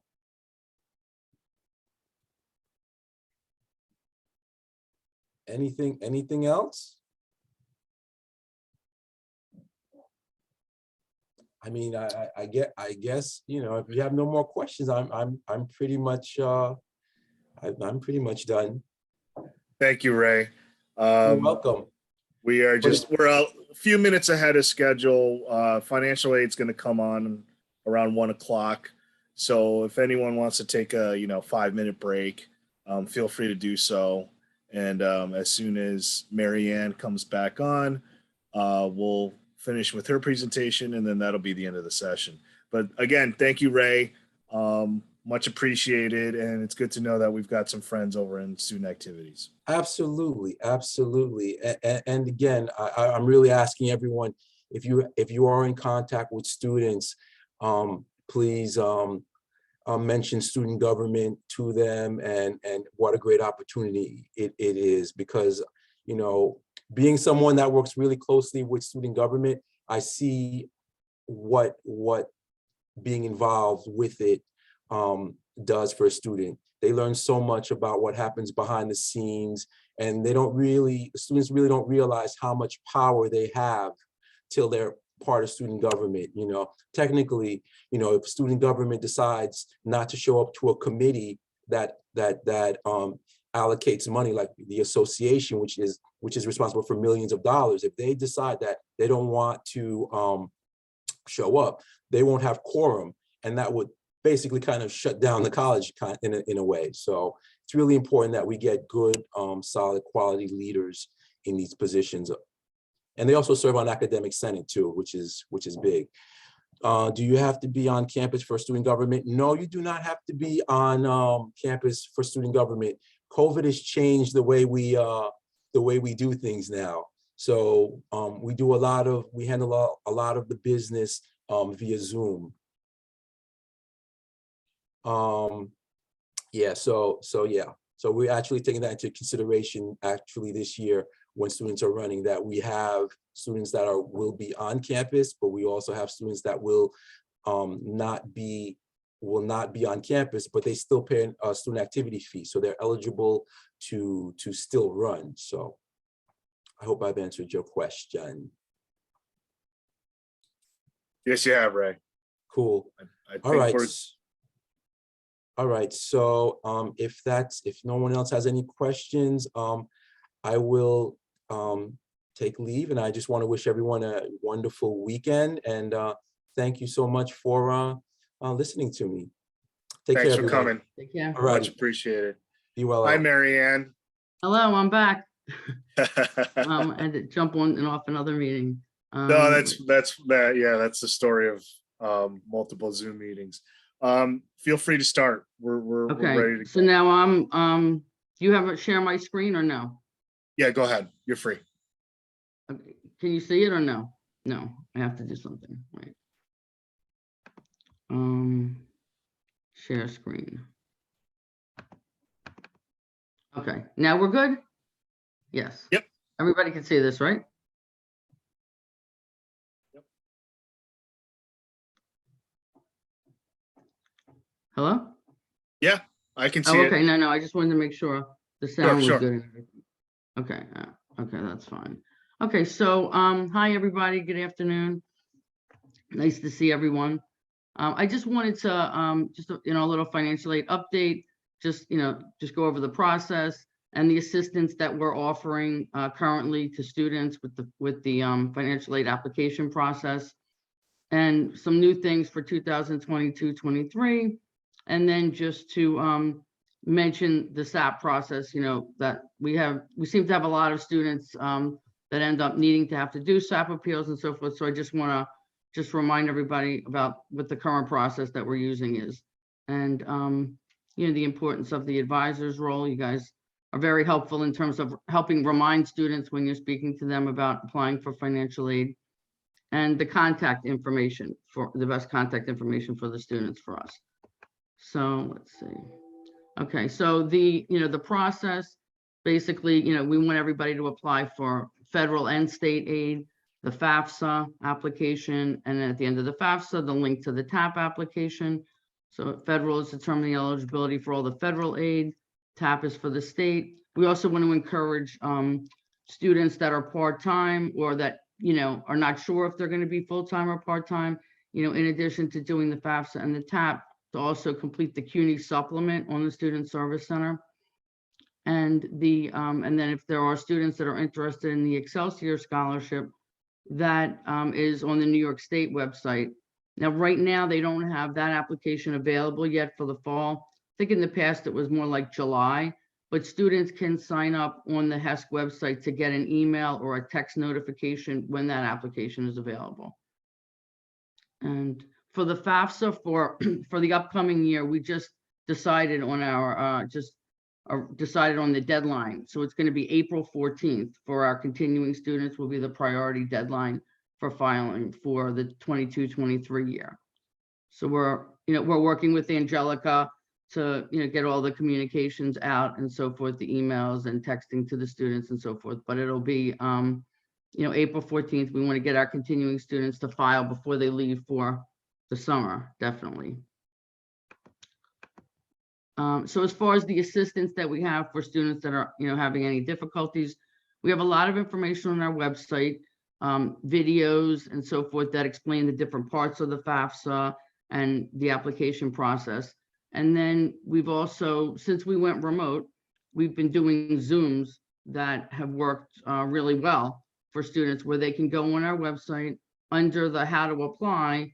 There's an option to register for an appointment. And that's been working very well, with students registering and getting that one-on-one. Because currently, our lab is not open, our computer lab. It's a one-on-one via Zoom. And then, of course, they can always call, if they have a quick question. But if they want more, assistance, one-on-one through the application, they could set up the Zoom appointment. Let's see. And then as far as what's new for 22-23. For 22-23, CUNY has implemented a new student portal called Student Forms. And it's going to enable students to that have been selected for verification to complete their forms online and online electronic forms and upload their documents, tax forms, etc. They can do it from a phone, from a tablet, from a computer. Parents are able to sign. So that's being implemented across the board with all the CUNY schools. So the process will be the same regardless of where they're going. We know that students use their phones a lot, so this will be great that they can just upload it from their phones, and they don't need to come to the office to submit documents. In the past, that was a primary reason that students visited us, was to submit documents. So at this point, once we started with the working remotely, we had students start submitting documents, uploading them. And now, CUNY is implementing this new portal that all the CUNY schools are going to use. So we're not accepting documents at the office. The students upload everything, the parents upload everything to a secure portal. Now, what's going to be different from what you've used to seeing in the past is if a student was selected for verification on the Student Service Center, they have their to-do list, and it would show the different financial aid documents that they need. So it would show like a tax transcript or verification worksheet, etc. With this new process, the checklist that the student sees on the Student Service Center is just verify my FAFSA. And then once they click on that, then it takes them to the student forms, which is a single sign-on process. And then they would see the individual items that they need to submit. So that would be, again, that's a difference for the student. And then also for, if you're looking at it, you would know that they were selected for verification. You'll see the Verify My FAFSA checklist on the to-do list. And if you drilled in, you would see if the person gave in all their documents, it's going to show as received. It's a direct feed to CUNY First. So if a person owes 5 documents and they've submitted them all, then it would show as received, and that information would appear in CUNY First, that everything was received. So and then the Student Forms platform, in addition to CUNY First, is used to generate communications to students. They can opt in to receive text messages regarding their financial aid documents that need to be submitted, etc. And let's see. So that's new. And then just as far as the SAP process, that will be moving to student forms for 22-23, but that process doesn't happen until June, the SAP process. So we're first implementing, everyone is implementing the first piece of it, which is the verification process. But currently for the SAP process, students that lose their financial aid because their federal aid, because they're not meeting satisfactory progress, either their GPA or their credits earned versus attempted, or they're over 90 credits, have over 90 attempted credits for an associate's degree, they wouldn't be eligible for federal aid unless there's extenuating circumstances and they go through the appeal process. So that appeal form is currently online. It's an electronic process, and the committee reviews everything through Microsoft Teams, and the students receive their communication, via email. Now, if there's any students that are, still haven't submitted an appeal, that are not making satisfactory progress for the spring semester, they can still submit appeals up to April 15th. So we've communicated to all the students, and we'll be reminding them as well about the deadline. And as far as the advisors, we think, you have an important role in the process. We know that you enroll students by, looking at their degree works and facts to make sure they're enrolling in courses for their degree. And also, when you have, the more interactions any of us have with the students, to remind them if they haven't filed to file. And if you're seeing a student on the to-do list, you would see that checklist, as far as verify my FAFSA. And if all the documents aren't received, just reminding them that they should, follow up and with financial aid, or they can, look at their they log into student forms to see what they need, but to just make sure they submit whatever has been asked for. And our contact information, the best way really for students to reach us would be via email. They could send an email to the financial aid email, and then, they would be responded to 24 to 48 hours. So that would be the best way. And for all of you, you have all of our contact information for the staff in the office, and really reaching out to any of us regarding any questions that you have. But for the students, we like them to use the financial aid email. Let me just get rid of. So, does anybody, let me get back to my meeting here. Anybody have any questions they'd like to ask? Looks like there's a couple questions in the chat. Sure. I'm trying to, how do I, let me just get the screen. Let's see, participants. At the top, it should say stop share. Oh, that's what I need to do. Okay. Stop share. Yes, now we got everybody back. Okay. Okay, does somebody have a question? Yeah, Fatima. And Carl is asking if we could share the slide. I can just ask, thank you, Will. Sure. Has the site changed from fafsa.ed.gov to studentaid.gov? Because if you go to the first one, it's showing up as not active. And then For the the second, FAFSA? yeah, the main website to actually apply. I just wanted to confirm if that was the case. Let's see.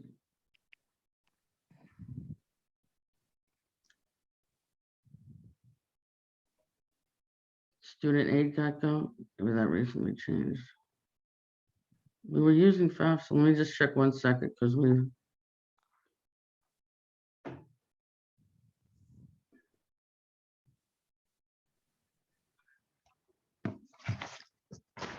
been using FAFSA. Let me just see.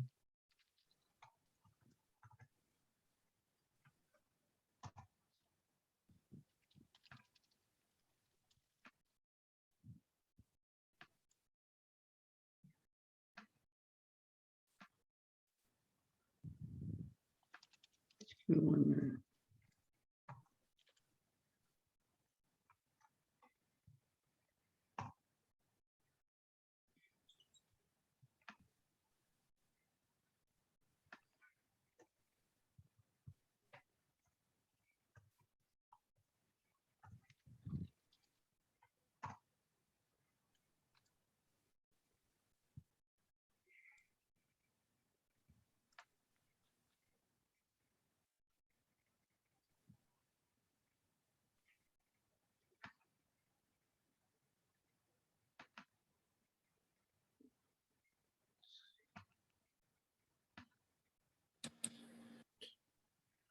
There's an update here. It says here, if you just go to fafsa.gov, it'll take you to the website that says student aid gov. Yeah, no, because we were doing, we were using the FAFSA, complete the FAFSA, Right. right? And yeah, complete the FAFSA, right? And then it brings you there, but right, and then the FAFSA is coming up. The FAFSA.gov. Okay, thank you so much. So it's, yeah, so it's working, wasn't sure. Okay. Got a question Um, from Crystal. Crystal, do you want to ask or? Hi, Crystal. Says Hi, here- sorry. Yes, I'm here. I actually just wanted to know whether financial aid was providing any like in-person services at all? Like are students able to go directly to the office for anything or? Currently, the way it's working is students, we have a QR code at the door and they're clicking on the, scanning the QR code and then someone will contact them. So basically, currently, that's what the process is. It's they scan the QR code and then a financial aid representative calls them.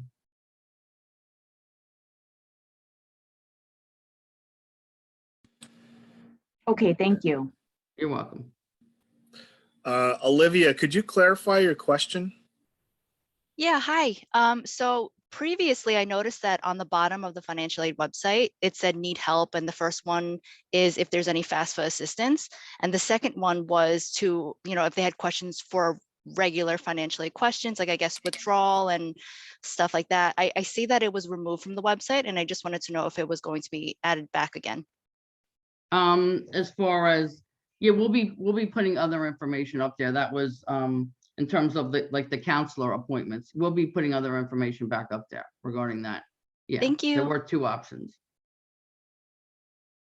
So yes, we will. Any other questions? This is Doreen. I had wanted to know if there is a outreach to students about the financial aid exit interview requirement. They do receive they receive a checklist and there are communications generated by CUNY First about the exit interview. There is communication to the students about that, the email communications.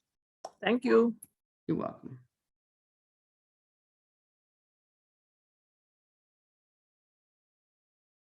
Anybody else?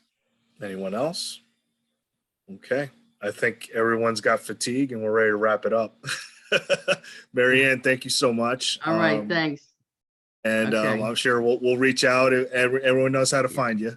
And Yeah, okay, yeah, definitely, feel free to, email or call. All of you should have like the list of people in the department and, how to reach them. Yeah, everybody's information. right. It's And just on the website. just an update to everyone. I'll be uploading this video on YouTube. So if anyone misses it, you can share it with them. I'll be sending it out though, but it'll be sent out hopefully later this afternoon or Monday. And